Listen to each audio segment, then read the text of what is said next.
أشهد أن محمد رسول الله.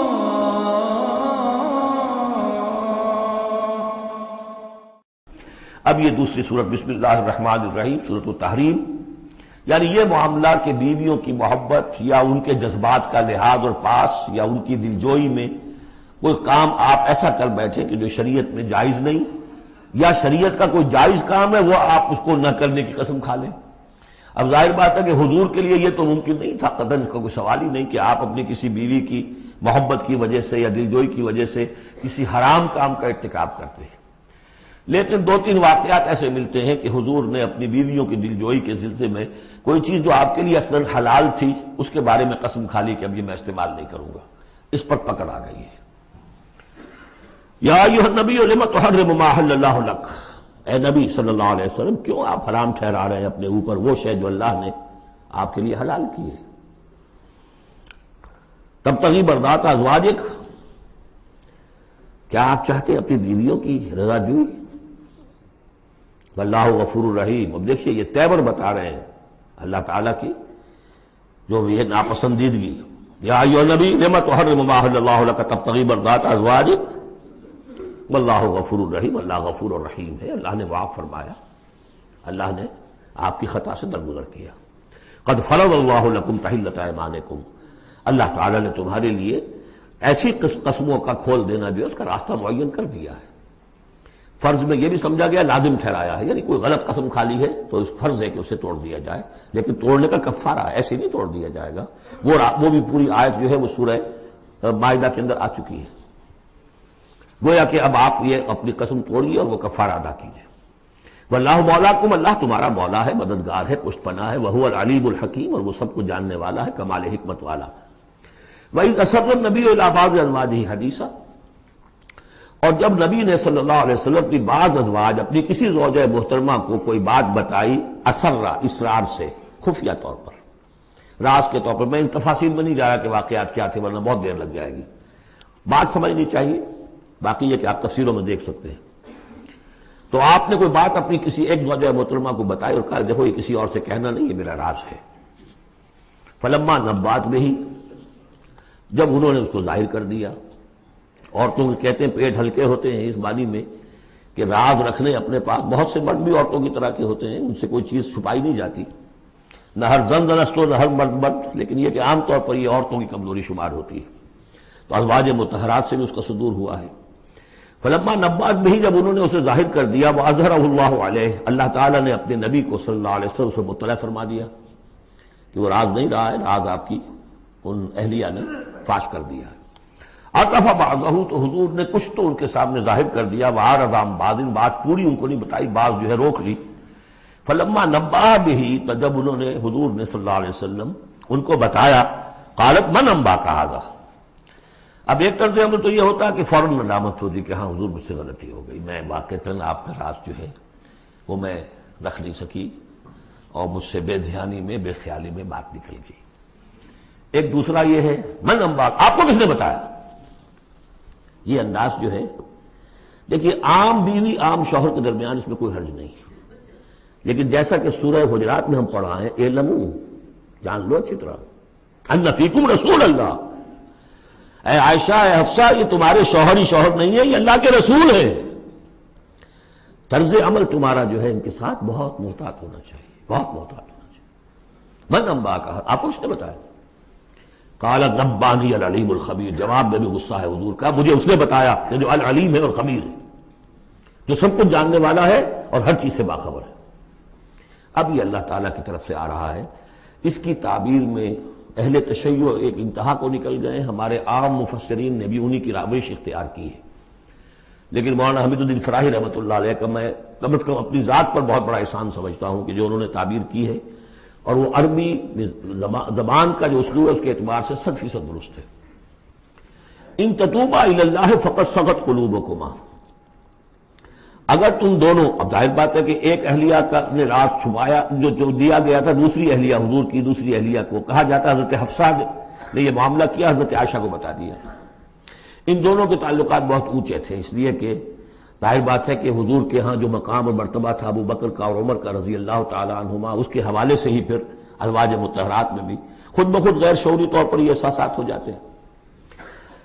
تو انہوں نے ان تتوبا الی اللہ، اگر تو اب تم دونوں اللہ کی جناب میں توبہ کرو، فقط صغت قلوبکما، اس کا ترجمہ کیا تو تمہارے دل ٹیڑھے ہو چکے ہیں۔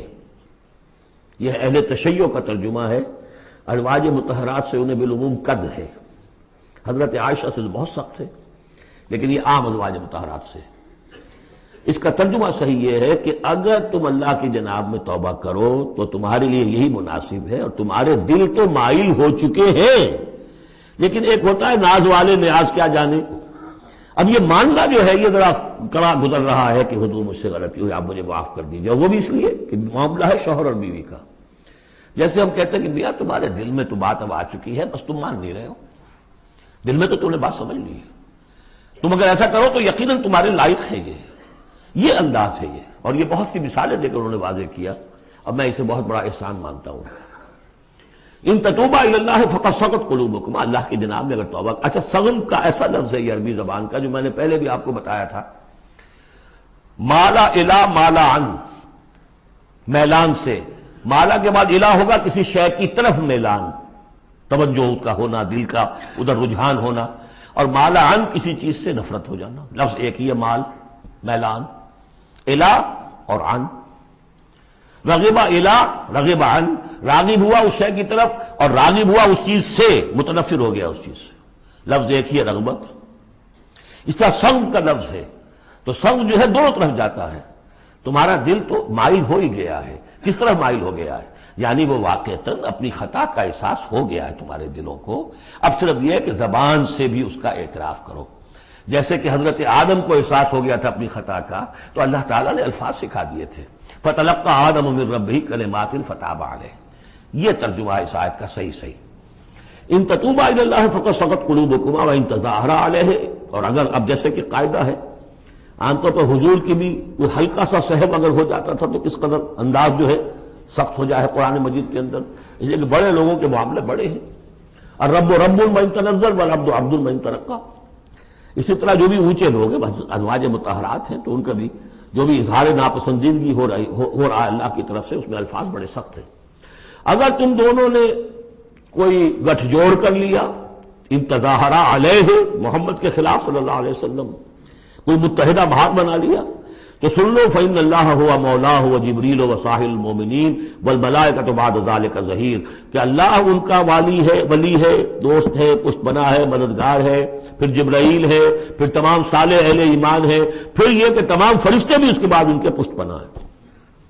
تو ان کے ساتھ معاملہ جو ہے وہ ان کے مقام کی مناسبت سے کرو، چاہے وہ تمہارے شوہر ہیں اور تم ان کی بیوی ہو، لیکن معاملہ کرو اس میں تمہارے امتی ہونے کا پہلو جو ہے وہ کہیں نگاہ سے اوجھل نہ ہو، وہ اللہ کے رسول ہیں، تم امتی ہو۔ عسیٰ ربہ، ابھی اور سختی آ رہی ہے، امید ہے کہ ان کا رب ان طلقکن، اگر تم سب کو طلاق دے دے، ان یبدلہ ازواجا خیرا منکن، کہ بدل دے تم سے کہیں بہتر بیویاں ان کو عطا کر دے، مسلمات مومنات قانتات تائبات عابدات سائحات سیبات وابکارا۔ یہ سارے اوصاف ان میں واو ہے ہی نہیں، بیک وقت یہ سارے اوصاف ہوں، مسلم بھی ہوں، مومن بھی ہوں، فرما بردار بھی ہوں، توبہ کرنے والیاں، عابدات عبادت گزار، سائحات دنیا کی لذات سے کنارہ کش، سیبات بھی ہو سکتی ہیں۔ حضور کے نکاح میں تو اکثر سیبہ ہی آئی ہیں۔ سیبہ وہ ہے جن کی پہلے کوئی شادی ہوئی ہو، طلاق ہو گئی ہو، یا یہ کہ بیوہ ہو گئی ہو، اکثر و بیشتر جو آپ کے نکاح ہیں وہ سیبات سے ہیں۔ وہ ابکارا، اور کنواری بھی، تو ایک غالباً جہاں تک مجھے میرا ذہن ہے صرف ایک حضرت عائشہ صدیقہ ہے رضی اللہ تعالی عنہ کہ جو کنواری حیثیت سے آئی ہیں حضور کے نکاح میں، باقی سب کی سب سیبہ تھیں۔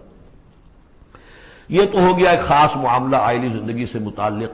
حاصل کیا ہوا کہ وہ معتدل معاملہ رکھو، حقوق الزوجین اپنی جگہ ہیں، فرائض الزوجین اپنی جگہ ہیں، اللہ کے حقوق اس سے بالا ہیں، ان کو اوپر قائم رکھو، اور اس کے تحت جو ہے جو بھی اللہ نے حقوق معین کر دیے، فرائض معین کر دیے، ان کو ادا کرو۔ لیکن یہ کہ ادھر اگر ہو گیا معاملہ تو بھی سلیقے سے ہو، بات نہیں بن رہی ہے، اگر رخصت کرنا تو شرافت کے ساتھ، اس کے یہ قواعد و ضوابط ہیں، اور اگر ادھر جانا ہے تو روکو اپنے آپ کو کہ کہیں ان کی محبت، یا ایھا الذین آمنوا ان من ازواجکم واولادکم عدوا لکم فاحذروہم، تو ڈرو ایسا نہ ہو کہ ان کی محبت جو ہے وہ تمہیں کسی غلط راستے پر لے جائے۔ اب جو حصہ آ رہا ہے سورہ مبارکہ کا، اس میں ایک تو یہ 3 آیتیں درمیان میں آ رہی ہیں، وہ تو خاص طور پر جو ہے یوں سمجھیے خواتین سے متعلق نہیں ہے، مردوں سے متعلق ہیں، اور وہ اصل میں سورہ حدید کا سلسلہ جو ہے جو آخر اب اختتام پر آ رہا ہے، اس کا نقشہ جو ہے یہاں پر پھر آ جائے گا۔ یا ایھا الذین آمنوا قوا انفسکم واہلیکم نارا، اہل ایمان بچاؤ اپنے آپ کو اور اپنے اہل و عیال کو آگ سے۔ یعنی دیکھیے ایک نیگیٹو اسپیکٹ تو یہ آیا تھا، یا ایھا الذین آمنوا ان من ازواجکم واولادکم عدوا لکم فاحذروہم، یہ تو نیگیٹو ہے۔ اپنے آپ کو محفوظ رکھو، ان کی محبت ان کی دلجوئی تمہیں غلط راستے پر نہ ڈال دے۔ اب یہاں جو پازیٹو ہے، تم جن کے بھی شوہر ہو اور تم جن کے بھی باپ ہو، ان کی زندگی کو دین کے رخ پر ڈالنا تمہاری ذمہ داری ہے۔ اپنی سی کوشش کرنا، ڈال دینا یہ تمہارے اختیار میں نہیں ہے۔ حضرت نوح کا ایک بیٹا بھی ان کے نگاہوں کے سامنے غرق ہو گیا، کوئی بات نہیں، لیکن تم کیا کر رہے ہو؟ تم اپنے اہل و عیال کے حق میں سمجھا تم نے یہ ہے کہ صرف نان نقصے کی ذمہ داری ہے، کھانا پلانا ہماری ذمہ داری ہے، بس۔ یہ بہت غلط ہے۔ بندہ مومن ہونے کے ناطے پہلا فرض یہ ہے کہ اپنے آل، اپنے اولاد، اپنے اہل و عیال کو آگ سے بچانے کی فکر کرو، تربیت ان کی، دین کے لیے رجحان ادا کرنا ان میں، اس کے لیے جو بھی ممکن طریقے ہو اختیار کرنا، یہ تمہاری ذمہ داری ہے۔ یا ایھا الذین آمنوا، اہل ایمان بچاؤ پہلے اپنے آپ کو، فطری بات ہے، قوا انفسکم، جیسے حضور فرمایا کرتے تھے اپنے خطبے میں، اوصیکم ونفسی بتقوی اللہ، میں تمہیں بھی وصیت کرتا ہوں مسلمانوں کے اللہ کا تقوی اختیار، اپنے نفس کو بھی۔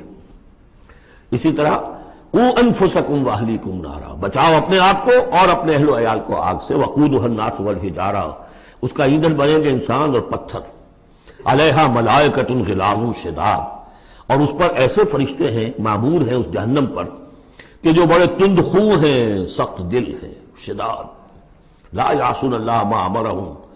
اب جب تم یا تمہارے لاڈلے، تمہاری لاڈلی بیوی اور تمہارے لاڈلے بیٹے اور بیٹیاں جب جہنم میں جھونکے جائیں گے، اگر اللہ نے تمہیں بچا بھی لیا اور وہ تمہارے سامنے جہنم میں جائیں گے، تو سوچ لو ان کی چیخ و پکار اور ان کا نالا و شیون، وہ فرشتوں کا دل جو ہے اسے پسیجے گا نہیں، وہ بڑے سخت دل ہیں۔ اب سوچ لو کن کے حوالے کرنا چاہتے ہو؟ جہنم کے داروغہ کے حوالے کرنا چاہتے ہو اپنی بیویوں کو اور اپنی اولادوں؟ یہ محبت نہیں، یہ تو عداوت ہو گئی ہے۔ تم سمجھ رہے ہو کہ محبت کا مزہ ہے، یہ اعلیٰ تعلیم دلوا رہے ہیں۔ کون سی تعلیم دلوا رہے ہو؟ جو انہیں دین کی طرف راغب کرنے والی ہے یا باغی کرنے والی ہے؟ یہ تمہاری رحمت ہے، محبت ہے یا عداوت ہے، دشمنی ہے؟ علیہا ملائکۃ غلاظ شداد، ان کا دل پسیجے گا نہیں، پتھر کی طرح سخت دل ہوگے ان کے، غلاظ شداد، چیخے جاؤ چلائے جاؤ، نالا و شیون، لا یعصون اللہ ما امرہم، جو اللہ کا حکم ہوگا وہ اس کی نافرمانی نہیں کریں گے، جس کو جو عذاب دینا ہے وہ دیں گے، وَيَفْعَلُونَ مَا يُؤْمَرُونَ، اور کریں گے وہی کچھ جس کا انہیں حکم دیا جائے گا۔ یا ایھا الذین کفروا لا تعتذروا اليوم، اور کہا جائے گا اے کافرو اب آج تم کوئی بہانہ نہ بناؤ، انما تجزون ما کنتم تعملون، تمہیں وہی کچھ بدلے میں دیا جا رہا ہے جو تم عمل کر کے لائے۔ اس کے بعد ایک عظیم آیت آ رہی ہے اس سورہ مبارکہ، بلکہ اس پورے گروپ کے حوالے سے، جو میں نے عرض کیا تھا پل صراط کا ایک نقشہ آیا ہے وہاں، اس کی ایک جھلک یہاں بھی دکھائی گئی ہے، جو سورہ حدید میں تھا وہ یہاں ہے، یہاں اختصار کے ساتھ۔ یا ایھا الذین آمنوا توبوا الی اللہ توبۃ نصوحا، اہل ایمان توبہ کرو اللہ کی جناب میں بڑے خلوص کے ساتھ، اخلاص کے ساتھ۔ اس توبہ کو یہی نہ سمجھیے کہ خدا نہ خواستہ کوئی شراب پیتا ہے بس اسے توبہ کر لی، ٹھیک ہے یہ بھی توبہ ہے، کوئی رشوت لیتا ہے رشوت سے توبہ کر لی، یہ بھی توبہ۔ سب سے بڑی توبہ یہ تم جا کدھر رہے ہو، دنیا کی طرف یا آخرت کی طرف؟ کس کے نقش قدم کی پیروی کر رہے ہو، محمد کی صلی اللہ علیہ وسلم یا کسی اور کی؟ زندگی کا رخ کیا ہے؟ پلٹو، لوٹو اللہ کی طرف، آخرت کی طرف۔ جو آپ پڑھ چکے ہیں سورہ ذاریات، ففروا الی اللہ، دوڑو اللہ کی طرف، لپکو اللہ کی طرف۔ کدھر جا رہے ہو؟ فأین تذهبون، کدھر جا رہے ہو؟ یا ایھا الذین آمنوا توبوا الی اللہ توبۃ نصوحا. غفلت میں زندگی گزر گئی، اب بھی جب تک کہ موت کے آثار شروع نہیں ہوتے، چاہے کتنے بڑھاپا آ گیا، موقع ہے. فرائض دینی کو سمجھو کہ وہ کیا ہے، ان کو ادا کرنے کے لیے کمر کسو. فرائض دینی صرف نماز و روزہ ہی نہیں ہے. فرائض دینی باطل کے غلبے کے تحت اگر تم زندگی گزار رہے ہو تو اس کے خلاف بغاوت، اس کے لیے جد و جہد. یہ نہیں کہ بس کھڑے ہو نعرہ مارو اور کوئی آپ کے اوپر گولیاں چلیں. تیاری کرو اس کے لیے، جماعتی زندگی ہو، ان کی تربیت ہو. 12 برس تک مکے میں جو کرتے رہے محمد رسول اللہ صلی اللہ علیہ وسلم، اس کا کوئی عکس ہو. وہ کیفیت تو پیدا نہیں ہو سکتی. یہ رتبہ بلند ملا جس کو مل گیا، کوئی عکس اس کا 1000 میں ایک درجے میں کچھ تو ہو. یہ پیدا کرو، تیاری کرو، سمجھو منہج انقلاب نبوی کیا تھا. اس پر میری ایک کتاب موجود ہے، شاید آؤٹ آف پرنٹ ہے آج کل، منہج انقلاب نبوی. باقی کیسز تقریریں کی تو بے شمار ہیں. توبوا الی اللہ توبۃ نصوحا، خالص توبہ، پاک توبہ. یہ نہ ہوگا دل میں کہیں چور رکھا ہوا ہے کہ پھر کرنا تو ہے وہی کام، توبہ کی تسبیح کر لو، وہ توبہ نہیں. اگر تم خالص توبہ کرو گے، عسیٰ ربکم ان یکفر عنکم سیئاتکم، امید ہے تمہارا رب تم سے تمہاری برائیوں کو دور کر دے گا، نامہ اعمال کے دھبے بھی دھو دے گا. التائب من الذنب کمن لا ذنب لہ، جو حقیقت میں توبہ کر لے گناہ سے، وہ ایسے جیسے اس نے گناہ کبھی کیا ہی نہیں. اور یہ کہ آئندہ بھی تمہارے دامن کردار پر جو داغ ہیں وہ بھی دھو دے گا. وَيُدْخِلَكُمْ جَنَّاتٍ تَجْرِي مِن تَحْتِهَا الْأَنْهَارُ، داخل کرے گا تمہیں ان باغات میں جن کے دامن میں ندیاں بہتی ہوں گی. یوم لا یخزی اللہ النبی والذین آمنوا معہ، جس دن کہ اللہ تعالیٰ نہیں رسوا کرے گا نہ اپنے نبی کو نہ ان کو جو ان کے ساتھ ایمان لائے، صلی اللہ علیہ وسلم ورضی اللہ تعالیٰ عنہم اجمعین. نورہم یسعی بین ایدیہم، ان کا نور دوڑتا ہوگا ان کے سامنے، وبایمانہم، اور ان کے داہنی طرف. وہی الفاظ ہے جو سورہ حدید میں آئے. دل میں ایمان تھا تو نور ایمان سامنے کی طرف اس کا ٹارچ کی روشنی پڑے گی، اور اعمال صالحہ کا نور داہنی طرف ہوگا. داہنا ہاتھ اعمال صالحہ کا قاسم ہے. یقولون ربنا اتمم لنا نورنا، اور وہ کہتے ہوں گے کہ اے رب ہمارے نور کو کامل فرما دے. اس کو مطلب سمجھ لیجئے، حضور نے فرمایا جن کو نور عطا ہوگا، کچھ لوگوں کا نور تو صرف اتنا ہوگا کہ ان کے قدموں کے آگے روشنی ہو جائے گی. وہ بھی بڑی غنیمت ہے.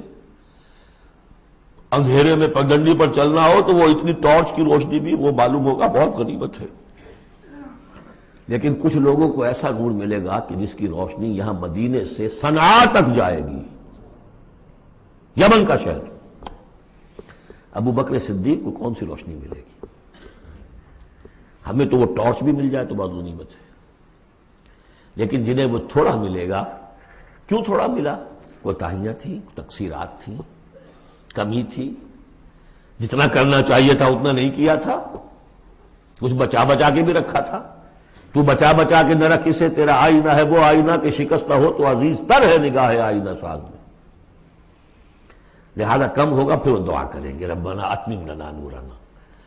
اپنے کرم سے، اپنے فضل سے، اپنی شان غفاری سے ہماری کوتاہیوں کو ڈھانپ لے اور ہمارے نور کو بھی کامل فرما دے. اتمم لنا نورنا واغفر لنا، ہمیں بخش دے. انک علی کل شیء قدیر، یقیناً اے اللہ تو ہر شے پر قادر ہے، تیرا ہاتھ کون روک سکتا ہے.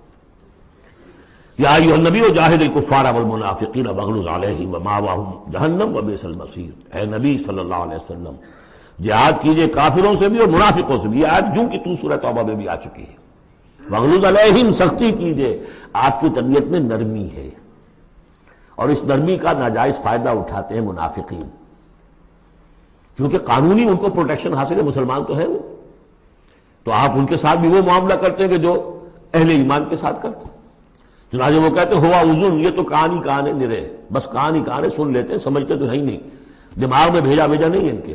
یہ بھی کہتے تھے وہ. لیکن آپ سختی کیجئے. یا ایھا النبی جاہد الکفار والمنافقین واغلظ علیہم ومأواہم جہنم، ان کا ٹھکانہ جہنم ہے، وبئس المصیر، اور بہت ہی برا ٹھکانہ ہے. اب جو ان دو صورتوں میں خواتین کا معاملہ آیا، اس کے حوالے سے اب یہ مقام آ رہا ہے بہت اہم، اس بات کو واضح کرنے کے لیے کہ خواتین اس غلط فہمی میں مبتلا نہ ہو کہ اللہ کے ہاں سوال جواب جو ہونا ہمارے شوہروں سے ہی ہونا ہے، ہم سے کیا ہے، ہم تو ان کے تابع ہیں. ہر عورت ایک مکمل انسان ہے، فل ہیومن بینگ. اور جہاں تک اس کی ایک آنر کا تعلق ہے، dignity and honour, human dignity, وہ بالکل مساوات طور پر شیئر کرتی ہے، اخلاقی طور پر مساوات ہے بالکل. اور ہر ذمہ دار ہے اپنے فرائض کی، عورت بھی جیسے کہ مرد ہے. اس کا اپنا ایمان ہوگا، عمل صالح ہوگا تو اللہ کے ہاں بیڑا پار ہوگا. اپنا ایمان اور عمل صالح نہیں ہے تو شوہر بڑے سے بڑا ہو وہ بچا نہیں سکے گا. یہ حقیقت کو واضح کرنے کے لیے 3 خواتین بلکہ 4 خواتین کی مثال یہاں آئی ہے. ضرب اللہ مثلا للذین کفروا امرأۃ نوح وامرأۃ لوط. اللہ تعالیٰ نے مثال بیان کی ہے کافروں کے لیے نوح کی بیوی اور لوط کی بیوی کی. کانتا تحت عبدین من عبادنا صالحین، وہ دونوں تھیں ہمارے 2 بہت صالح بندوں کے تحت، ان کے نکاح میں تھی. فخانتاہما، تو انہوں نے ان سے خیانت کی. فلم یغنیا عنہما من اللہ شیئا، تو نہ بچا سکا انہیں ان کا شوہر، ان کے دونوں شوہر جو ہیں نہ بچا سکے اپنی دونوں بیویوں کو کچھ بھی. بیوی بھی غرق ہوئی، حضرت نوح علیہ السلام کی وہ بیوی، اور حضرت لوط کی وہ بیوی بھی اسی طریقے سے جو پتھراؤ ہوا اسی میں ہلاک ہوئی. تو نہ یہاں وہ بچا سکے شوہر. وقیل ادخلوا النار مع الداخلین، اور کہہ دیا جائے گا داخل ہو جاؤ جہنم میں داخل ہونے والوں کے ساتھ، کوئی شوہر تمہیں نہیں بچا سکتا، چاہے وہ نوح اور لوط ہوں.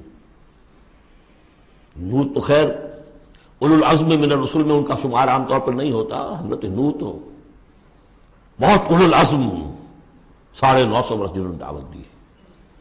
اسی لیے حضور اپنے گھر کی خواتین کو جمع کر کے پھر کہا فرمایا کرتے تھے، یا فاطمہ بنت محمد انقذی نفسک من النار فانی لا املک لک من اللہ شیئا، یا صفیہ عمۃ رسول اللہ انقذی نفسک من النار فانی لا املک لک من اللہ شیئا. اے فاطمہ، محمد کی نور چشم، لخت جگر، اپنے آپ کو آگ سے نکالو، بچاؤ، مجھے کوئی اختیار حاصل نہیں ہوگا تمہارے بارے میں اللہ کے ہاں. اے صفیہ، اللہ کے رسول کی پھوپھی، اپنے آپ کو آگ سے بچاؤ، اس لیے کہ مجھے کوئی اختیار حاصل نہیں ہوگا. ضرب اللہ مثلا للذین کفروا امرأۃ نوح وامرأۃ لوط کانتا تحت عبدین من عبادنا صالحین فخانتاہما فلم یغنیا عنہما من اللہ شیئا وقیل ادخلوا النار مع الداخلین. یہ میں بیان کر چکا ہوں ایک دفعہ پہلے بھی کہ اہل تشیع کا خیال یہ ہے کہ یہ زانیہ تھیں دونوں بیوییں. اہل سنت اس کو تسلیم نہیں کرتے. خیانت صرف اسی معاملے میں نہیں ہوتی، خیانت رازداری میں سب سے بڑی خیانت ہے کہ جو راز ہوتے تھے یہ وہ اپنے دشمن، جو حضور انبیاء کے رسولوں کے دشمن تھے، اپنی قوم کے لوگوں کو ان کے راز پہنچا دیتی تھی. یہ خیانت تھی. اس لیے کہ سورہ نساء میں جو آیا ہے فالصالحات قانتات حافظات للغیب، غیب کے اندر حفاظت کرنا پوری. ظاہر بات ہے کہ بیوی سے زیادہ بڑھ کر تو کوئی نہیں ہوتا کہ جو شوہر کی باتوں سے واقف ہو.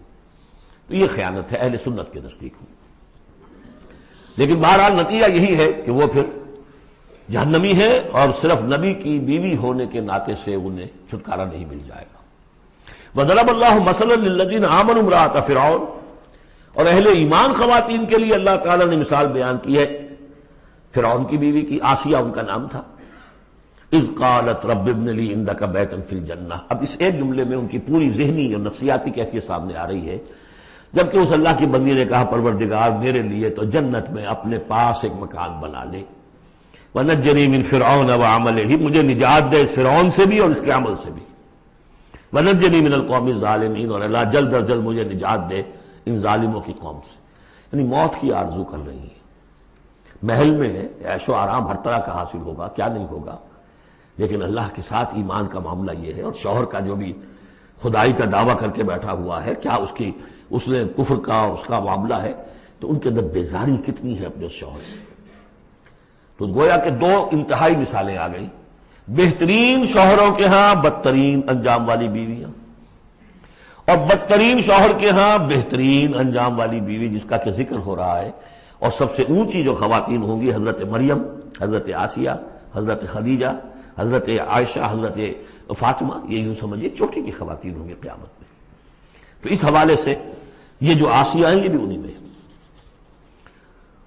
وَمَرْيَمَ ابْنَتَ عِمْرَانَ الَّتِي أَحْصَنَتْ فَرْجَهَا، تیسری مثال دی ہے عورت خود بھی نیک ہو اور اسے نیک تربیت مل جائے، نیک ماحول مل جائے. وَكَفَّلَهَا زَكَرِيَّا، حضرت زکریا جو ہیں انہوں نے ان کی کفالت کی، ان کی پرورش کی، ان کو اپنے پاس رکھا، تربیت کی، ایک نبی کی آغوش تربیت میں پلی ہیں، لہذا وہ نور علی نور ہے۔